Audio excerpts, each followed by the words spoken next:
Assalamualaikum warahmatullahi wabarakatuh.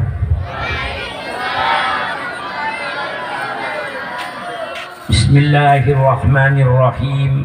Alhamdulillahi rabbil alamin. Wassalatu wassalamu ala asrafil anbiya'i wal mursalin, sayyidina wa habibina wa syafi'ina wa maulana Muhammad wa ala alihi wa ashabihi ajma'in. Subhanaka la ilma lana illa ma 'allamtana innaka antal alimul hakim. La haula wa la quwata illa billahil aliyil alim. Amma ba'du. Para alim ulama yang saya muliakan, para habaib yang saya muliakan, seluruh pejabat-pejabat pemerintah setempat yang saya hormati, seluruh tokoh-tokoh masyarakat yang saya hormati, wabil khusus di samping saya Sultan yang ke-9, Sultan Mahmud Al-Qadri yang saya muliakan, karena kesultanan ini merupakan satu lambang daripada bangsa Indonesia.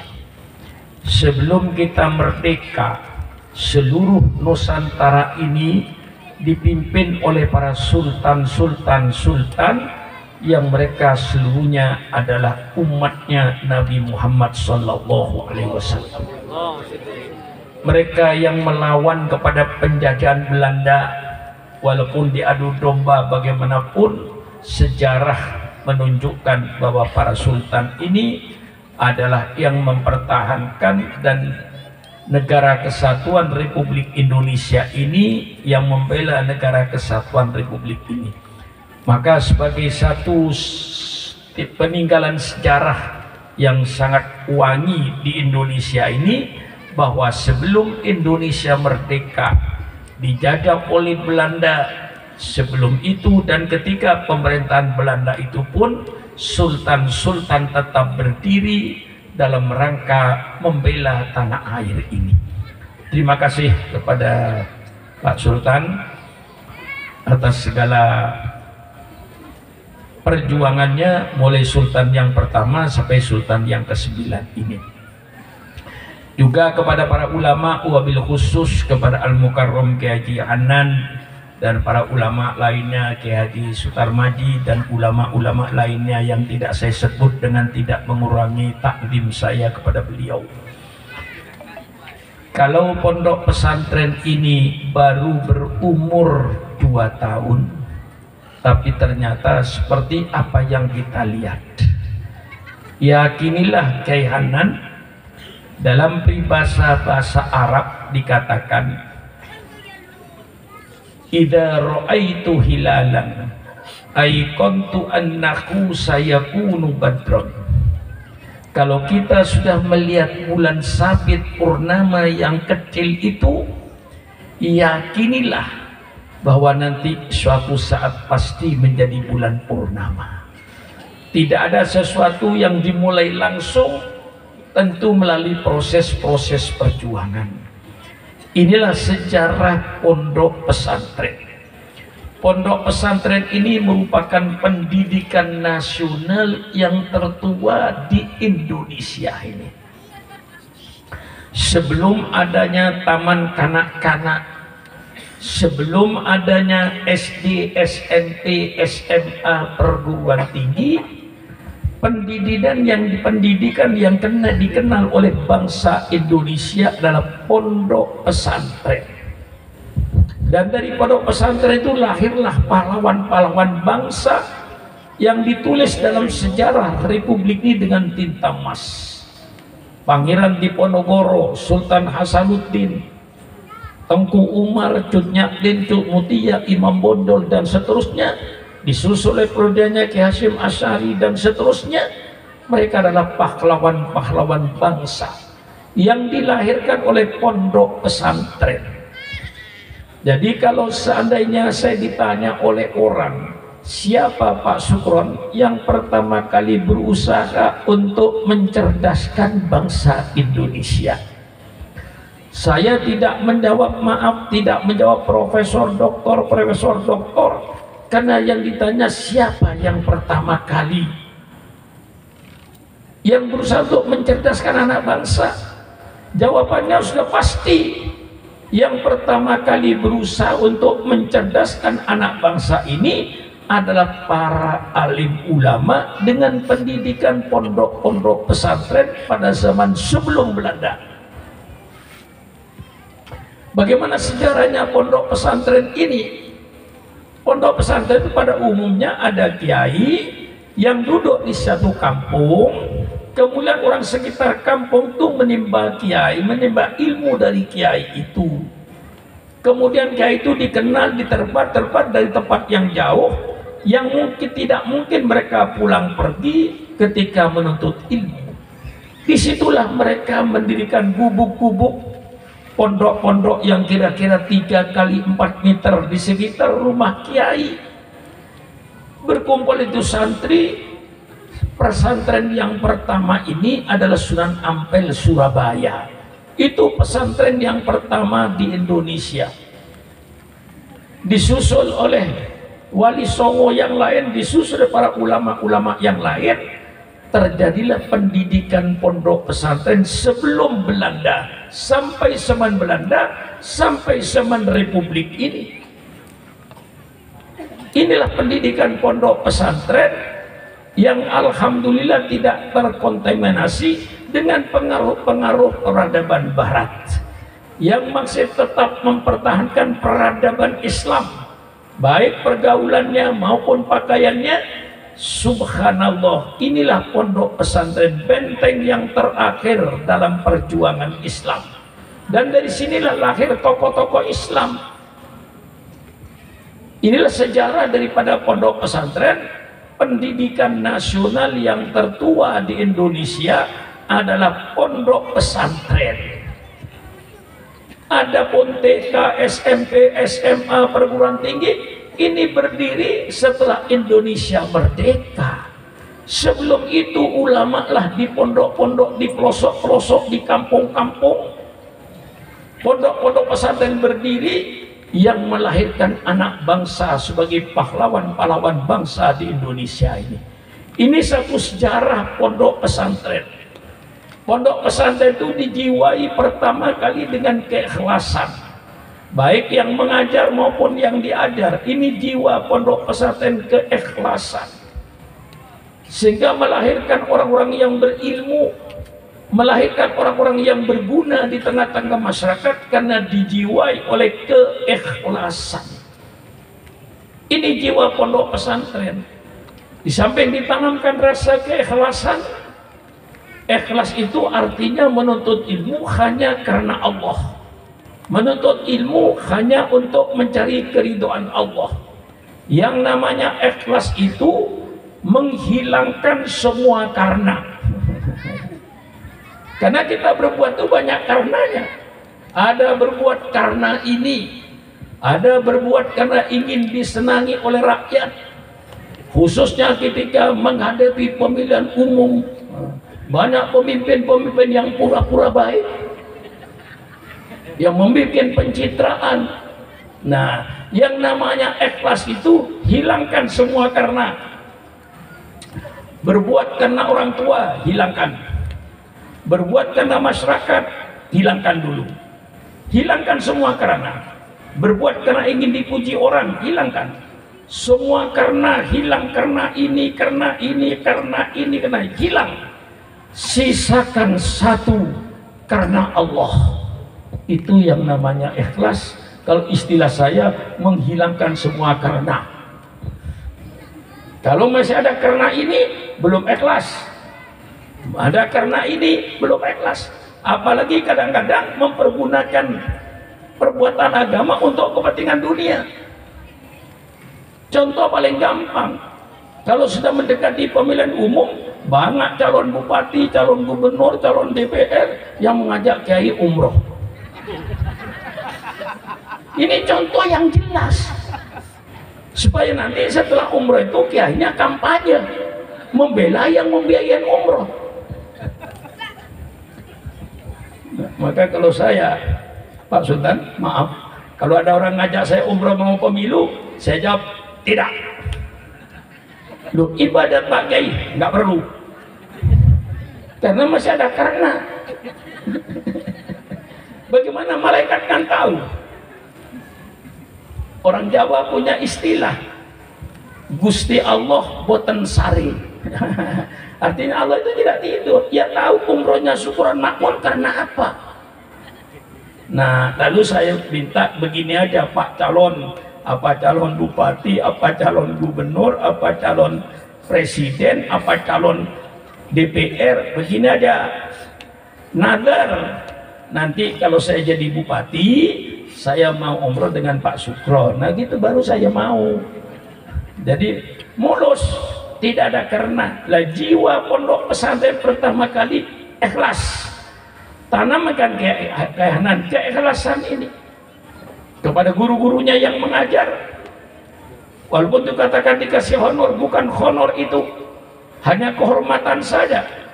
Kalau ngajar hadis 1 jam cuma dibayar sekian, adakah kecilnya bayaran itu dibanding dengan pahala yang dijanjikan oleh Allah pada guru-guru yang mengajarkan agama ini. Ini tanamkan keikhlasan, ini jiwa pondok pesantren. Kemudian kedua, jiwa pesantren itu hidup sederhana.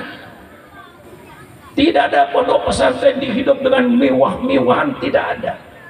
Dan biasanya pemimpin itu lahir dari pemimpin yang asalnya hidupnya sengsara. Baca sejarah tokoh-tokoh Indonesia pun banyak tokoh-tokoh yang dilahirkan dari masyarakat miskin dengan rasa sederhana. Didik santri itu sederhana, jangan dibikin mewah-mewahan. Diajak santri itu mandiri, berdiri di atas kaki sendiri. Baik pembersihan pondok pesantrennya, seluruhnya dengan sistem kesederhanaan. Karena orang yang hidupnya sederhana itu mampu hidup dalam segala keadaan. Tapi orang anak yang dididik dengan pendidikan yang mewah, belum tentu dia nanti bisa hidup. Tapi yang hidup sederhana mampu hidup dalam segala keadaan. Orang yang biasa makan tempe disuruh makan ayam goreng, bisa nggak kira-kira ya? Bisa nggak kira-kira? Sederhana. Tapi orang yang biasa sehari-hari makan ayam goreng, makan yang mewah-mewah, suatu saat disuruh makan dengan tempe, mungkin nggak bisa dia. Orang yang biasa naik mobil, ke sekolah naik mobil, ke pasar naik mobil, pada saat mobilnya masuk bengkel, dia tidak sekolah. Mengapa? Nggak mampu jalan kaki. Tapi orang yang biasa jalan kaki disuruh naik mobil, bisa nggak kira-kira ya? Bisa nggak kira-kira ya? Bisa tidur di pesantren, disuruh tidur hotel, bisa nggak kira-kira ya? Tapi yang biasa hidup mewah dengan kasur yang empuk, belum tentu dia bisa tidur di emperan musola itu. Mungkin tidak bisa tidur dia. Nah, itu pendidikan sederhana, supaya nanti tamat dari pondok pesantren dia siap hidup, baik hidup dalam sederhana maupun hidup kaya, semuanya siap. Inilah pendidikan sederhana pondok pesantren yang ditanamkan oleh para ulama-ulama kita. Ini jiwa pondok pesantren, dan ini harus dipegang teguh. Ketiga, jiwa pondok pesantren kegotong royongan, kebersamaan. Di pondok pesantren itu kebersamaan, kegotong royongan. Ketika di pondok pesantren semuanya sama, santri belajar ngaji, tidak ada perbedaan. Kebersamaan, kegotong royongan. Wa ta'awanu 'alal birri wat taqwa. Ini supaya dipegang, jiwa pondok pesantren ini dipegang sampai kapanpun saja. Jiwa keikhlasannya, jiwa kesederhanaannya, jiwa daripada kebersamaannya, saling tolong menolong. Inilah jiwa yang ditanamkan di pondok pesantren ini. dengan diisi dengan ilmu-ilmu agama, supaya nanti mampu untuk menyebarkan. Di sini letaknya Islam ini abadi. Mengapa? Karena generasinya silih berganti, tidak pernah putus. Madzhab Syafi'i punya generasi, madzhab Hanafi punya generasi, madzhab Maliki punya generasi, madzhab Ahmad Ibn Hanbal punya generasi. Sehingga madzhabul arba'ah yang 4 ini sampai sekarang tetap abadi di permukaan bumi ini. Imam Abu Hanifah mempunyai kader, Imam Malik mempunyai kader, dari gurunya, dari muridnya, berkembanglah madzhab Maliki di Afrika Utara. Daerah Mesir, Yordan, termasuk Indonesia, banyak madzhab Syafi'i. Kenapa? Mempunyai generasi, sambung menyambung, pesantren. Madzhab Syafi'i menjadi kuat, khususnya di Indonesia, di Malaysia. Ini kuat madzhab Syafi'i ini. Kenapa? Dari generasi ke generasi. Nah, maka inilah kepentingan pondok pesantren untuk masa depan anak bangsa. Maka ini pekerjaan para kiai, Masya Allah, untuk menciptakan anak bangsa di masa depan, supaya negara kesatuan Republik Indonesia diisi oleh anak bangsa yang beriman kepada Allah, yang bertakwa kepada Allah. Jangan sampai negara Republik Indonesia diisi oleh pemimpin-pemimpin yang preman, pemimpin-pemimpin yang tidak bermoral, pemimpin-pemimpin yang tidak berakhlak. Ini pekerjaan para ulama, pekerjaan berat, karena membentuk satu jiwa anak. Inilah pendidikan pondok pesantren. Maka Kehanan tidak usah khawatir, ini bukan bulan sabit lagi, sudah bulan tanggal 5, tanggal 6 ini ya. Mudah-mudahan nanti suatu saat akan menjadi bulan purnama. Sejarah Darul Rahman tidak jauh seperti yang saya katakan itu. Saya tahun 67, ya alhamdulillah ke Jakarta saya tahun 67 itu dipanggil, diajak waktu itu oleh Kiai Haji Dr. Idham Khalid. Waktu itu dia Menteri Negara Kesra, waktu itu dia Ketua Umum PB Nahdlatul Ulama. Saya diminta ke Jakarta untuk membantu beliau. Membantulah saya beliau, membantu. Akhirnya saya bermukim di satu tempat yang namanya Jalan Senopati. Di situ orang sekitar ngaji sama saya, orang tua-tua. Waktu itu murid saya hanya 18 orang tua-tua. Ngaji sama saya rutin. Tiba-tiba ngaji yang anak muda. Tiba-tiba saya kedengaran oleh orang yang agak jauh, dari Tangerang, dari Bekasi, ya ingin ngaji. Disitulah berdiri pondok pesantren yang santrinya pertama kali 2 orang. Yang mungkin dari 2 orang berkembang dengan keyakinan idza ra'aitu hilalan aikontu annahu sayakunu badron. Kalau saya sudah melihat bulan purnama, bulan sabit kecil, saya yakin bahwa nanti akan menjadi bulan purnama. Mudah-mudahan pondok pesantren ini menjadi pondok pesantren yang berkah, pondok pesantren yang bermanfaat kepada bangsa dan negara, akan bentuk generasi-generasi anak bangsa yang akan mengisi negara Republik Indonesia ini dengan manusia-manusia yang bertakwa dan beriman kepada Allah, yang beriman dan bertakwa kepada Allah Subhanahu wa taala. Ini harapannya. Sehingga melahirkan anak bangsa yang berani berkorban. Terima kasih Kehanan dengan segala jemaahnya, dengan segala aktivitasnya, dengan segala pengorbanannya. Selalu saya berpidato itu pengorbanan. Supaya Islam itu cinta berkorban. Karena tidak ada satu cita-cita, satu kemauan yang akan berhasil tanpa adanya pengorbanan. Ini supaya disadari oleh kita semua. Kita sekarang dapat hidup seperti ini Karena pengorbanan orang-orang sebelum kita, mereka berkorban. Maka selalu saya menghimbau, hai masyarakat Islam di Pontianak, tinggal pilih satu antara dua, mau berkorban atau mau jadi korban. Tidak mau berkorban, siap-siaplah jadi korban.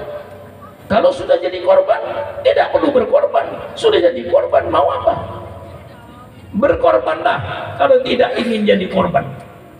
Negara Kesatuan Republik Indonesia berdiri bukan hadiah dari Belanda. Negara Kesatuan Republik berdiri bukan hadiah dari Jepang. Berdirinya Negara Kesatuan Republik Indonesia ini berdiri di atas aliran darah bangsa Indonesia, berdiri di atas cucuran air mata bangsa Indonesia.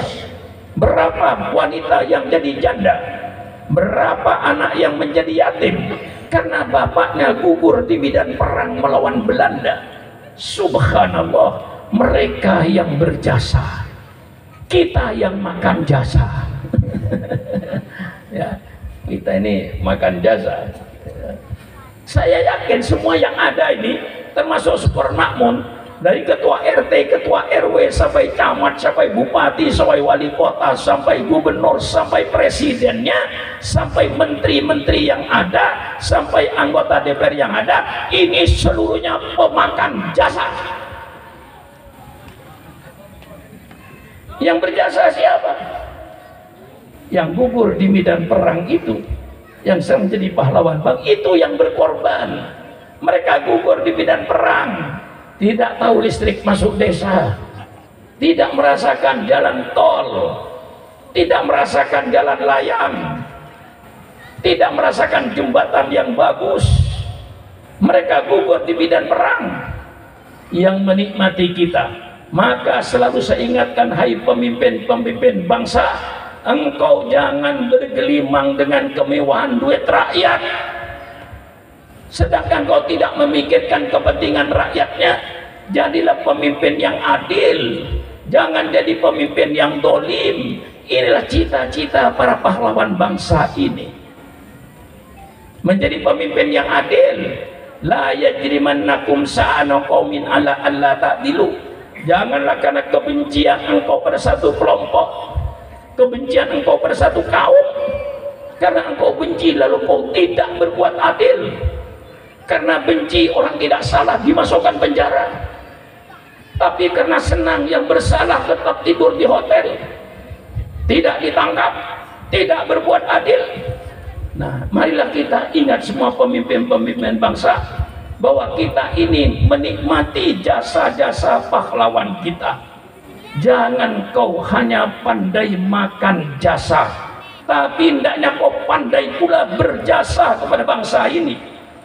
Orang yang hanya pandai makan jasa tapi tidak mau berjasa, itulah orang-orang hanya pandai berjoget di atas kuburan orang lain. Jangan kau berjoget di atas kuburan orang lain. Kita sudah makan jasa mereka, jasanya orang kuburan. Tapi mari kita berjasa pada bangsa ini dengan segala pengorbanan. Ingat bahwa kita nanti pasti akan kembali ke kuburan. Mari kita jangan bangun rumah kita, bangun kuburan kita dengan amal soleh, dengan ibadat kepada Allah, dengan membelanjakan sebagian hartanya.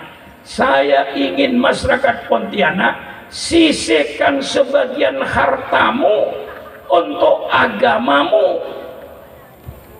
Kalau ini kita kerjakan, insya Allah umat Islam mandiri. Umat Islam tidak tunduk pada orang yang berduit. Umat Islam tidak diatur oleh orang yang berduit. Kalau kita ini mau berkorban, saya tidak minta pengorbanan yang besar, tidak. Kalau seandainya masyarakat Pontianak ini, katakan penduduk Pontianak, kota Pontianak, katakan penduduknya 2 juta saja, lebih ya Pak. Kalau penduduk kota Pontianak katakan 3 juta, yang merokok katakan sedikit, yang merokok katakan 500.000, setengah juta. Kalau seandainya hari Jumat berhenti merokok, uang rokoknya untuk masjid kira-kira 500.000 ya, kali 25.000, berapa miliar itu? Bisa membangun masjid, bisa membangun rumah sakit, bisa membangun puranti, apapun saja umat Islam bisa bangun. Islam akan jaya. Ibu-ibu, bu, matanya melotot dipanggil nggak nyaut. Maaf bu, di tempat saya itu kalau matanya melotot dipanggil nggak nyaut itu namanya ikan asin bu. Bu, sisihkan duitnya kalau belanja. Tiap hari ibu belanja ada 5.000 lebihnya, ada bu, sisihkan. Jumat pagi ibu buka ada duit 35.000, titipkan sama suaminya, Pak ini untuk masjid 20.000, untuk nanti saya di kuburan. Kemudian yang 15.000-nya untuk majelis taklim yang ada di kampungnya. Majelis taklim hidup, masjid hidup, pesantren hidup. Kalau kita mau berkorban sebagian harta kita untuk Islam. Saudara yang menjadi kuli bangunan, katakan satu hari 150.000, 6 hari dapat 900.000, ambil 25.000 tiap minggu untuk Islam. Setiap kuli, setiap tukang becak yang narik becak setiap hari, 1 bulan ambil 10.000 untuk Islam. Saya kira biar tukang becak tiap bulan menyisihkan duitnya 10.000 untuk Islam, Islam akan jaya, Islam akan hidup. Inilah yang saya minta, pengorbanan. Orang sebelum kita sudah berkorban, kadang-kadang jual sawahnya untuk masjid, kadang-kadang mewakafkan tanah untuk masjid. Mereka berkorban. Apa pengorbanan kita? Hai masyarakat Pontianak, usikum wa iyaya binafsi bitaqwallah. Kalau hari Jumat tromol masjid diedarkan, saudara memasukkan duit 2.000. Maaf, jangan merasa beramal kok dengan duit 2.000 itu.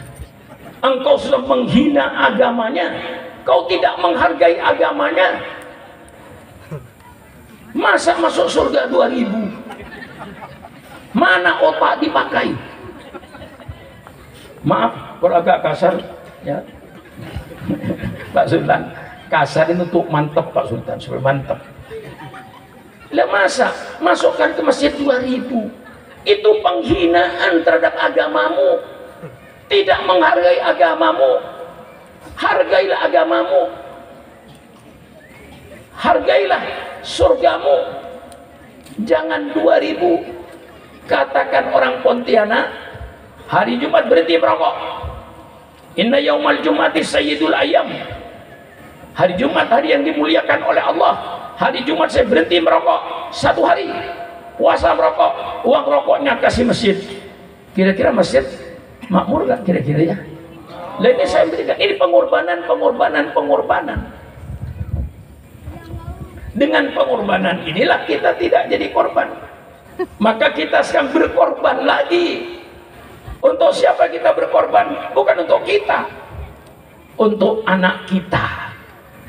Ketika ibu tadi sholat subuh, kemudian ibu baca kunut, Allahumma hdini fiman hadait, wa afini fiman afait, wa tawallani fiman tawallait. Pernahkah ibu berpikir, apakah anak saya nanti masih kunut seperti saya? Apakah cucu saya masih kunut seperti saya? Atau sudah berubah agama? Naudzubillah. Ketika bapak sujud tadi surat Isya, Subhana rabbiyal a'la wa bihamdi, Subhana rabbiyal a'la, apa pernah bapak terpikir apakah saya dan anak saya nanti sujud seperti saya? Apakah cucu saya nanti sujud seperti saya? Apakah anak cucu saya nanti sujud seperti saya? Na'udzubillah, atau sudah pindah agama? Ini perhitungkan mulai sekarang. Kalau sayang anak cucu, mari kita berkorban. Berkorban untuk Islam, untuk masjid, untuk pesantren, untuk majelis taklim. Islam tumbuh, Islam hidup di tengah-tengah percaturan perang peradaban. Nah, ya. Kita ini sekarang dalam keadaan perang. Tapi karena perang ini tidak pakai senjata, Anda tidak merasa. Perang apa sekarang ini? Perang peradaban. Peradaban barat masuk ke negara-negara Islam, ke pergaulan bebas laki-laki perempuan, pakaian-pakaian yang setengah telanjang, dansanya, jogetnya, mabuk-mabukannya, penjudiannya. Ini peradaban-peradaban barat masuk ke Pontianak, masuk ke Jakarta. Ini sedang terjadi perang peradaban. Dan perang peradaban itu jauh lebih dahsyat daripada perang senjata. Perang senjata di Afghanistan, persilakan Afghanistan, ratusan orang yang mati karena ditembak, dibom. Tetapi Islam di Afghanistan tidak hilang. Irak dibom, ribuan manusia mati, tapi Islam tetap tumbuh. Tapi perang peradaban ini hancurnya lebih dahsyat daripada perang pakai senjata, karena merubah satu peradaban. Mungkin peradaban Islam akan dihilangkan, diganti dengan peradaban Eropa. Anak-anak kita nanti sudah tidak seperti kita. Anak-anak kita seperti Belanda, seperti Inggris. Mereka laki-laki dengan berbaul bebas, dengan pakaian yang minim. Itu bisa terjadi dalam perang peradaban ini. Menang atau tidaknya perang peradaban ini hanya tergantung pada iman saudara. Imannya kokoh, insya Allah kita tetap akan berperadaban Islam. Inilah saudara-saudara yang namanya pengorbanan-pengorbanan. Agama Islam diturunkan oleh Allah kepada Nabi Muhammad SAW sebagai penerus. Kepada orang Pontianak saya jelaskan, Nabi Muhammad tidak membawa agama baru. Kita kadang-kadang salah menjawab siapa yang membangun agama Islam. Kita jawab yang bangun agama Nabi Muhammad. Itu kurang sempurna. Salah. Yang benar gimana Pak Kiai? Siapa yang membangun Islam? Islam itu dibangun oleh 25 Rasul. Saudara, kok menghilangkan Nabi Adam? Kok menghilangkan Nabi Nuh? Kok menghilangkan Nabi Ibrahim? Islam ini dibangun oleh 25 Rasul. Nabi Isa yang oleh orang gereja disebut Yesus Kristus, itu Nabi yang ke-24. Yang wajib kita yakini, Nabi yang ke-25. Jadi Nabi datang tidak membawa agama baru. Nabi Muhammad datang menyelesaikan pembangunan agama Islam yang sudah dibangun oleh 24 Rasul sebelumnya. Nabi datang finishing, menyelesaikan pembangunan, bukan membawa agama baru. Agama yang diturunkan oleh Allah hanya satu, agama Islam. Rasulullah datang sebagai Nabi terakhir menyelesaikan pembangunan. Kalau istilahnya orang ahli bawah namanya finishing. Rasulullah menyempurnakan saja, bukan membawa agama baru. Ini dinyatakan Rasulullah SAW dalam hadisnya dalam kitab Sahih Muslim, dalam bab Muhammad Khatamun Nabiyyin. Di situ Rasulullah bersabda, "Matali wa matalul anbiya min qabli kamatali man bana baitan wa ana akhiru man wada'a lilabina."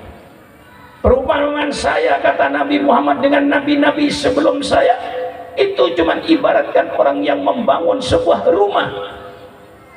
Sayalah datang terakhir yang meletakkan batu terakhir, pertanda pembangunan selesai. Dengan datangnya Nabi Muhammad, pembangunan agama Allah di permukaan bumi selesai. Oleh sebab itu diresmikan oleh Allah Subhanahu wa taala. Istilah sekarang diproklamasikan atau dideklarasikan oleh Allah sendiri.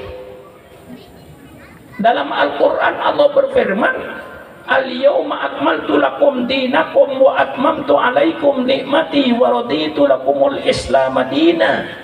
Pada hari ini tanggal 9 Dzulhijjah, pada hari Jumat, ketika Nabi haji yang terakhir, turunlah ayat ini di Arafah, "Al-yauma akmaltu lakum dinakum." Hari ini telah saya sempurnakan agamamu. Al-Quran 30 juz sudah turun seluruhnya. Tidak ada sisanya syariat Allah di Lauh Mahfuz. Semua sudah tumplek diturunkan pada Nabi Muhammad Sallallahu Alaihi Wasallam. Dengan datangnya umat itu sempurna agama Allah yang dibangun mulai Nabi Adam.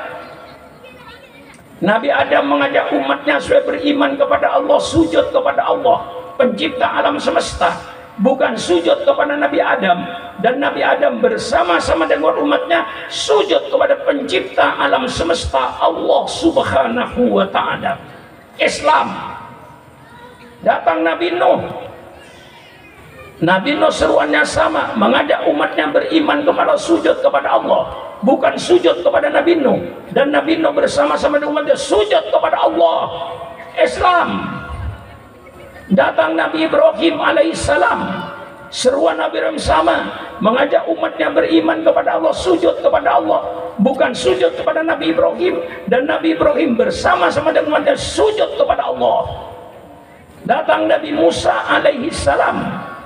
Nabi Musa seruannya sama seperti Nabi Ibrahim, mengajak umatnya beriman kepada Allah pencipta alam semesta, sujud hanya kepada Allah, bukan sujud kepada Nabi Musa. Dan Nabi Musa bersama-sama dengan umat sujud kepada Allah. Datang Nabi Isa yang oleh saudara kita disebut Yesus Kristus. Di dalam Al-Quran Nabi Isa seruannya sama seperti Nabi Musa, sama seperti Nabi Ibrahim, sama seperti Nabi Nuh. Apa seruan Nabi Isa? Nabi Isa mengajak umatnya agar beriman kepada Allah pencipta alam semesta, sujud kepada Allah, bukan sujud kepada Nabi Isa. Dan Nabi Isa bersama-sama dengan umatnya sujud kepada Allah Subhanahu wa ta'ala. Islam menurut Al-Quran. Datang Nabi Muhammad Sallallahu Alaihi Wasallam. Apa seruan Nabi Muhammad? Sama dengan seruannya Yesus Kristus, sama dengan seruannya Nabi Musa, sama dengan seruan Nabi Ibrahim, sama dengan seruan Nabi Nuh, sama dengan seruan Nabi Adam. Nabi Musa, Nabi Muhammad mengajak umatnya agar beriman kepada Allah Subhanahu wa ta'ala pencipta alam semesta, sujud kepada Allah, bukan sujud kepada Nabi Muhammad. Dan Nabi Muhammad bersama-sama dengan umatnya sujud kepada Allah. Ini agama yang dibangun oleh 25 Rasul. Apa bedanya Pak Kiai? Tidak ada bedanya. Hanya syariat Allah itu diturunkan oleh sesuai dengan kebutuhan manusianya. Pada zaman Nabi Adam tidak ada undang-undang nyolong. Mengapa zaman Nabi Adam tidak ada undang-undang nyolong? Karena tidak ada orang nyolong. Mengapa tidak ada orang nyolong? Karena tidak ada orang.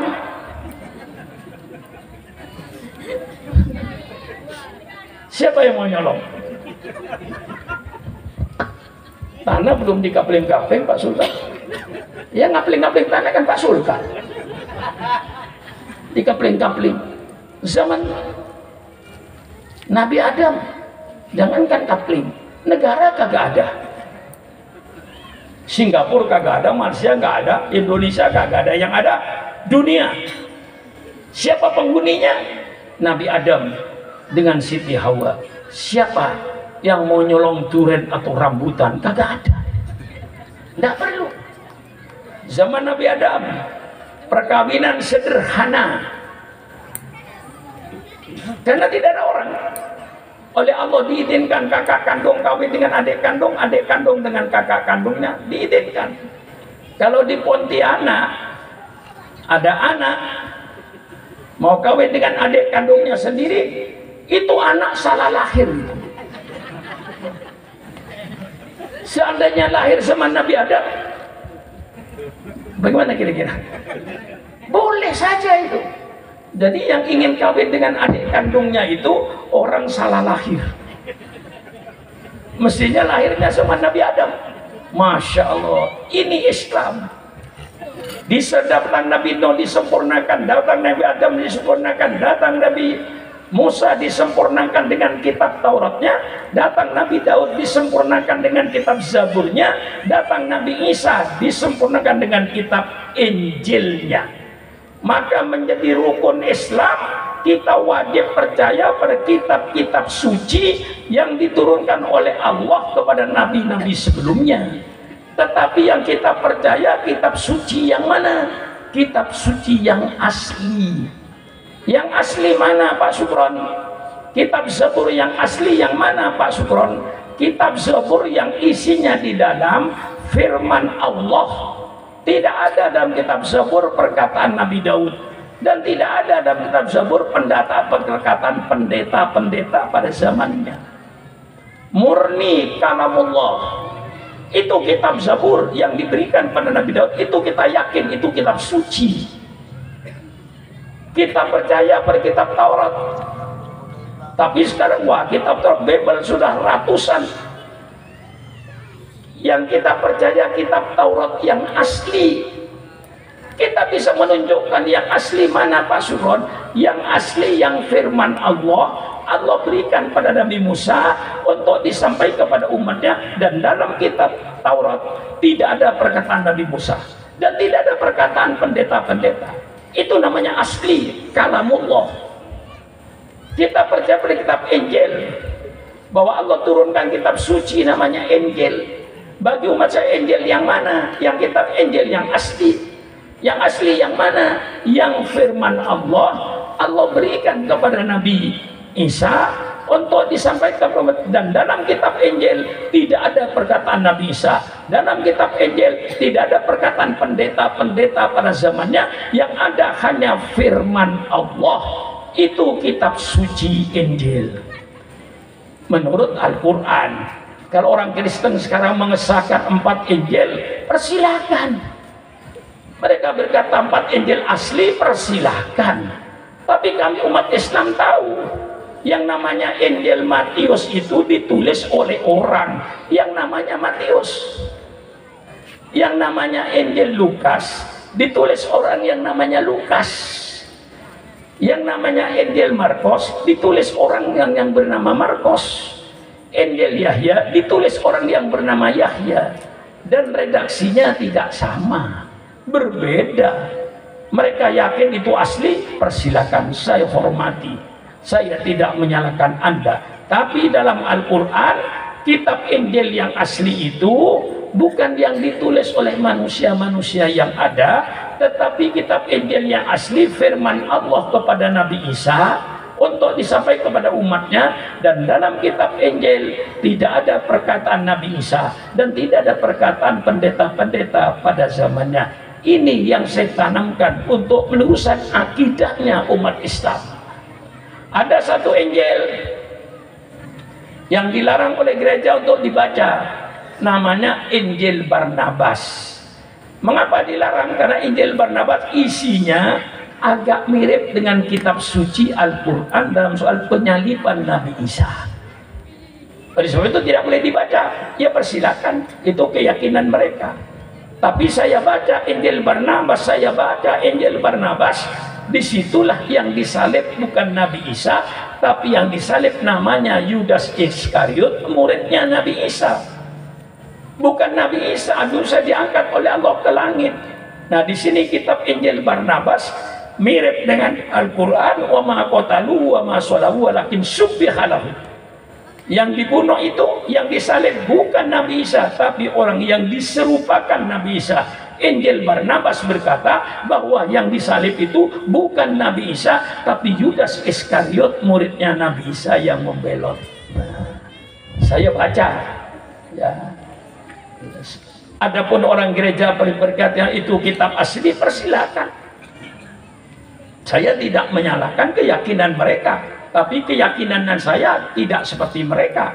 Keyakinan saya kitab Injil yang asli itu, yang firman Allah berikan pada Nabi Isa, sama dengan kitab suci Al-Quran. Kitab suci Al-Quran itu firman Allah turunkan pada Nabi untuk sampai sampai umatnya. Tidak ada di dalam Al-Quran perkataan Nabi Muhammad. Tidak ada di dalam Al-Quran itu perkataan para sahabat-sahabat Rasulullah seperti Abu Bakar, Umar, Utsman, Ali. Tidak ada. Murni Al-Quran itu dari surat Al-Fatihah sampai Qul a'udzu birabbin nas, murni itu kalamullah. Tidak ada dalam Al-Quran perkataan Nabi Muhammad. Tidak ada dalam perkataan para sahabat. Inilah kitab suci Al-Quran. Kita bisa menunjukkan keasliannya. Nah, setelah turun Al-Quran sempurna, karena pembangunan sudah selesai, biasanya pemerintah kalau pembangunan selesai kan diresmikan gunting pita. Nah, begitu Islam sempurna selesai, Allah meresmikan dan mendeklarasikan. Maka kepada pemerintah saya mohon maaf, kepada agama lain saya mohon maaf. Ini pernyataan Allah, bukan pernyataan Sukron Makmun. Apa pernyataan Allah dalam kitab suci Al-Quran? Al-yawma akmaltu lakum dinakum wa atmamtu alaikum nikmati wa raditu lakumul Islam madina. Allah menyatakan, hari ini telah saya sempurnakan agamamu. Al-Quran 30 juz sudah turun semua untuk mengatur cara hidup manusia di dunia dan cara hidup manusia di akhirat. Inilah Al-Quran isinya. Hudan linnas, memberikan petunjuk hidup di dunia dan hidup di akhirat. Wa atmamtu alaikum nikmati, dan telah saya sempurnakan nikmat atas kalian. Menurut ulama tafsir, sempurnanya nikmat Allah ini karena datangnya Nabi Muhammad Sallallahu Alaihi Wasallam. Seandainya Nabi Muhammad belum datang, nikmat Allah belum sempurna. Ini menurut para ulama. Sempurnanya nikmat Allah itu dengan datangnya Nabi Muhammad untuk menjelaskan Al-Quran. Litubayyina linnas, kau jelaskan Muhammad Al-Quran ini pada umat manusia ini. Kemudian Allah menyatakan, ini pada pemerintah saya minta maaf, kepada agama lain saya minta maaf. Ini keyakinan umat Islam dan ini pernyataan Allah. Apa kata Allah? Wa raditu lakumul Islam madina. Kata Allah, bukan kata Sukron Makmun. Kata Allah, saya ridho, saya rela agama Islam sebagai agamamu. Menurut Allah Subhanahu wa Ta'ala, agama yang diridhoi oleh Allah hanya agama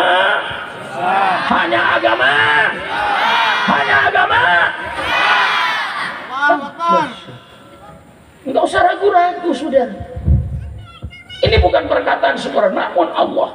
Malah Allah memperkuat lagi dengan ayatnya, Inna dina indallahil Islam. Sesungguhnya agama yang diridhoi oleh Allah hanya agama.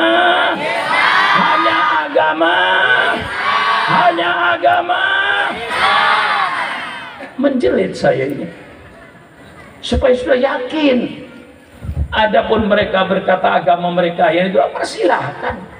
Itu keyakinan masing-masing, tapi keyakinan saya berdasarkan Al-Quran, bukan analisa saya, bukan narasi saya, tapi ini Al-Quran yang menyatakan bahwa agama itu adalah agama Islam.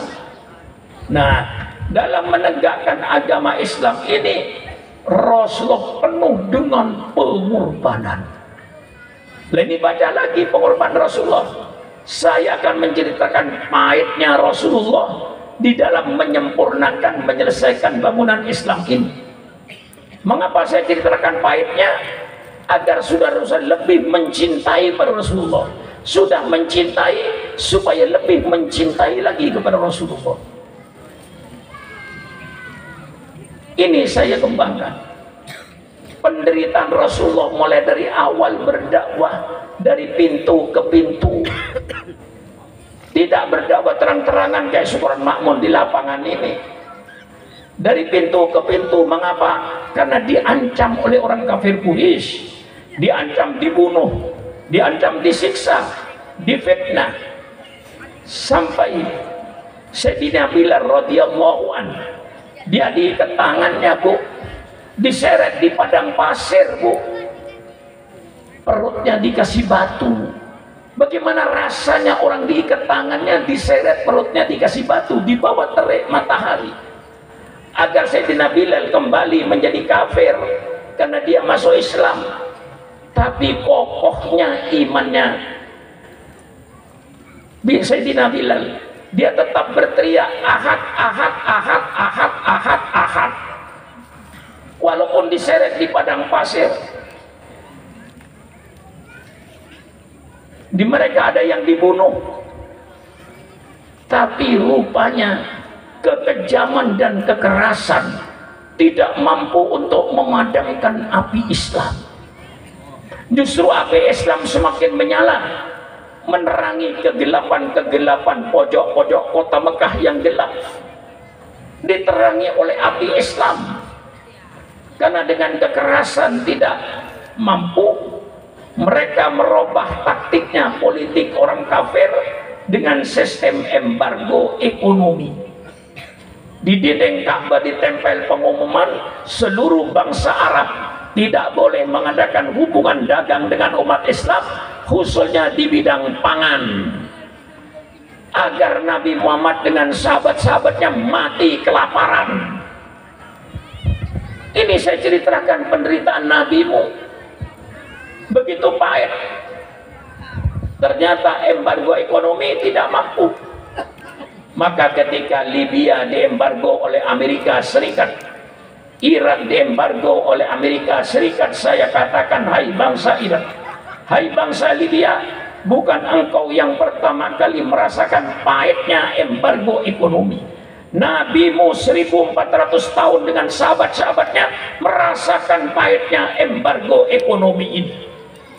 Tapi ternyata embargo ekonomi pun tidak mampu untuk memadamkan api Islam. Justru api Islam semakin membesar, kota Mekah semakin terang, api Islam semakin menyala di mana-mana. Akhirnya kaum kafir Quraisy mengadakan politik, robah lagi politiknya dengan politik damai. Pamannya Abu Thalib didatangi oleh kafir Quraisy, hai Abu Thalib, engkau kan pamannya Muhammad, Muhammad itu kan ponakanmu, coba tanya sama ponakanmu, kira-kira Muhammad itu maunya apa?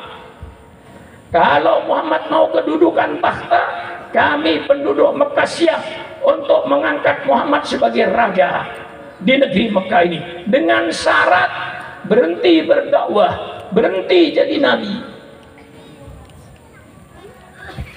Hai Abu Thalib, tanya sama ponakanmu, kira-kira Muhammad itu maunya apa?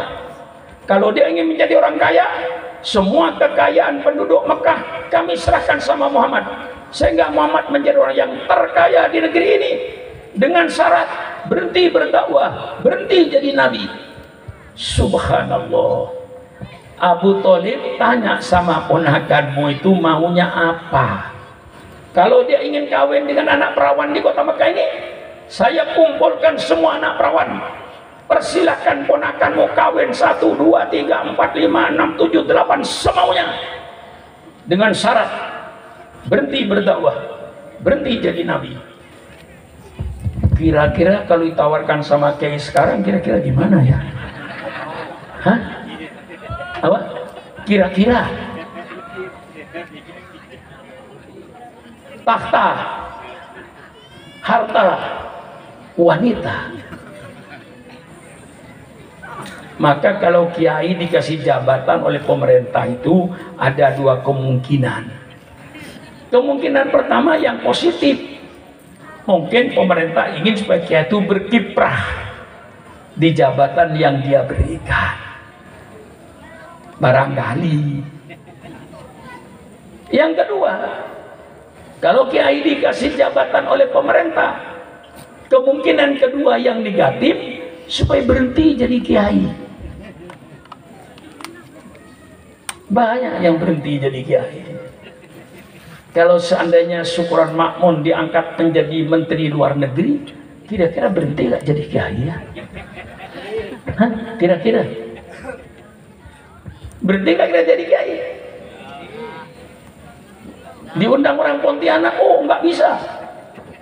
Ada di mana kiai? Saya ada di London. Saya menteri luar negeri. Diundang lagi, nggak bisa. Apa? Ada di Washington. Sidang PBB, kan berhenti saya jadi kiai itu dengan kesibukan menteri luar negerinya itu. Jadi kalau kiai diangkat oleh pemerintah jadi pejabat ada dua, ada positif, ada negatif. Positifnya supaya berkiprah dalam jabatannya itu. Negatifnya ya kayak Rasulullah berhenti jadi kiai. Kira-kira gimana Pak Sultan ya? Kalau seandainya Syukron mau menjadi menteri luar negeri, yang tidak sempat ke Pontianak, tapi gajinya gede. Ya insya Allah gajinya wah bangsa 150 juta satu bulan itu jelas itu. Lah ini sejarah lama. Jadi kalau kiai ditawarin jabatan, sejarah lama. Nabimu sudah. Kalau kiai ditawarkan duit, kiai sudahlah, dikir sajalah, nggak usah ngurusi politik. Nih saya kasih duit sekian miliar, itu bisa terjadi. Sudah kiai nikmati duit dengan kedudukan dengan istrinya, bisa jadi. Itu semua sejarah terulang, bukan sejarah baru, sejarah terulang. Ini sejarah nabimu. Dengan kekerasan gagal, dengan embargo ekonomi gagal, dengan damai tahta harta wanita ditolak. Akhirnya orang kafir Quraisy mengadakan musyawarah di Darun Nadwah. Kira-kira kalau sekarang ini 50 meter dari Pancoran Emas, yang haji dan umroh tentu tahu itu. Kira-kira 50 meter. Di situ orang kafir Quraisy bermusyawarah bagaimana cara memberhentikan gerakan Muhammad ini. Dengan segala macam cara sudah gagal. Dalam tafsir Tabari dijelaskan iblis hadir dalam musyawarah ini. Wa idh yamkuru bikal ladina kafaru liyuthbituka aw yukhrijuka aw yaqtuluka aw yukhrijuka wa yamkurullah wallahul makirin. Ini musyawarah di Darun Nadwah ditulis dalam Al-Qur'an. Abu Jahal uqrul, tangkap saja Muhammad, masukkan penjara. Liut bituka, tangkap saja Muhammad, masukkan penjara. Kalau ada nabi masuk penjara, saya nggak heran. Nabi Yusuf masuk penjara, Nabi Yusuf difitnah. Difitnah Nabi Yusuf itu sehingga masuk penjara, difitnah oleh istrinya Fir'aun sendiri. Dikatakan dia yang mencintai, bukan dia yang cinta. Masuk penjara. Kalau ada kiai dikriminalisasi atau ada habaib dikriminalisasi, saya tidak heran. Jangankan habib, jangankan kiai, Nabi Isa itu kena kriminalisasi. Nabi Isa itu dituduh oleh orang Yahudi, Nabi Musa itu akan merusak agama, Nabi Isa akan merusak agamanya Nabi Musa. Yang kedua dituduh Nabi Isa akan merusak Baitul Maqdis. Dengan dua tuduhan ini Raja Yahudi ketok palu bahwa Isa, Yesus Kristus harus dihukum mati di tiang salib. Ini keputusan Raja Yahudi mengkriminalisasi Nabi Isa. Jadi kalau saya tidak heran kalau ada pemerintah tidak adil, tidak heran saja. Quran sudah menyatakan, la yajrimannakum sana'anu qaumin ala alla tadilu edilu. Janganlah karena kebencian engkau bersatu kelompok, janganlah karena kebencian engkau satu golongan, biar tidak salah dimasukkan penjara, karena senang biar salah dibela. Ini Quran yang menyatakan itu. Jangan terjadi seperti itu. Nabi Isa kena kriminalisasi, Nabi Yusuf kena fitnah, masuk penjara kedua-duanya itu. Ini perjuangan. Maka Nabi Muhammad waktu itu kata orang kafir Quraisy, tangkap saja Muhammad, masukkan penjara. Karena kalau Muhammad tidak ditangkap, dia masuk desa, keluar desa, masuk kampung, keluar kampung, lidahnya dia manis, pasti banyak pengikutnya. Tangkap Muhammad, masukkan penjara. Iblis angkat tangan, sia-sia kau menangkap Muhammad, itu tidak ada gunanya. Sebab apa? Muhammad itu adalah golongan bangsa Quraisy, orang yang sangat dihormati oleh orang Arab, yang sangat dihargai orang Arab. Pasti kalau anggotanya di penjara demi prestasi kemuliaan bangsa Quraisy akan dikeluarkan oleh bangsa Quraisy dari penjara. Sia-sia kau menangkap Muhammad, tidak ada gunanya. Usul lagi, kalau begitu wa yukhrijuka, usir saja Muhammad dari negeri Mekah ini. Masya Allah, itu penderitaan nabimu, itu penderitaan nabimu. Mau diusir dari kota Mekah supaya tidak ada di kota Mekah. Apa kata iblis? Ini usul berbahaya. Kalau Muhammad diusir ke luar negeri, nanti di luar negeri dia berdakwah, pengikutnya besar, pasti negara kami diserang dari luar negeri. Bahaya. Sampai di situ mereka membuat tipu muslihat. Ini sejarah. Saya bacakan kepada umat ini agar lebih cinta pada Rasulullah Sallallahu Alaihi Wasallam. Ini penderitaan Nabi Muhammad. Sia-sia kau menangkap Muhammad. Berbahaya kau mengusir Muhammad ke luar negeri. Nanti di luar negeri dia pengikutnya akan besar, pasti negeri kami Mekah akan diserang dari luar negeri. Usul berbahaya. Akhirnya apa? Kata Abu Jahal, kalau begitu bunuh saja Muhammad ini. Apa kata iblis? Ini yang benar. Mau diapakan Muhammad? Dengan kekerasan sudah, embargo ekonomi sudah, ditawarkan harta tahta wanita sudah, satu-satunya sekarang bunuh Muhammad ini. Apa kata iblis? Inilah yang benar. Akhirnya malam itu rumah Rasul dikepung oleh seluruh suku Arab dengan pedang terhunus. Perintahnya Abu Jahal, Muhammad keluar, langsung penggal lehernya, jangan dikasih kesempatan berbicara. Di tengah malam yang sangat mencekam itulah Jibril turun. Hai Muhammad, Rasulullah, perintah Allah malam ini kau tinggalkan negeri Mekah ini. Coba Pak Sultan, kalau kita yang jadi kayak Nabi, gimana perasaannya? Mau dibunuh, mencekam, malam gelap, disuruh meninggalkan kota Mekah, kota kelahirannya yang dia cintai. Itu perintahnya Allah kepada Jibril, sampaikan sama Muhammad, malam ini tinggalkan kota Mekah. Subhanallah, subhanallah. Dikepung dengan pedang terhunus. Rasulullah ngambil pasir, baca ayat kursi, baca qul huwallahu ahad, qul a'udzu birabbil falaq, qul rabbin nas, kemudian baca sebagian surat Yasin. Wa ja'alna min baini aydihim saddan wa min khalfihim saddan fa usaynahum fahum la yubsirun. Mereka tertidur. Rasulullah keluar di tengah-tengah mereka itu, tidak ada satupun yang tahu. Tengah malam yang gelap itu langsung ke rumahnya Abu Bakar Siddiq. Abu Bakar kaget, malam-malam Rasulullah ketok pintu. Ada apa Jibril? Ada apa Rasulullah? Abu Bakar, malam ini Allah perintahkan saya dengan kau tinggalkan kota Mekah di tengah malam ini. Malam yang gelap, malam yang mencekam. Apa jawaban Abu Bakar?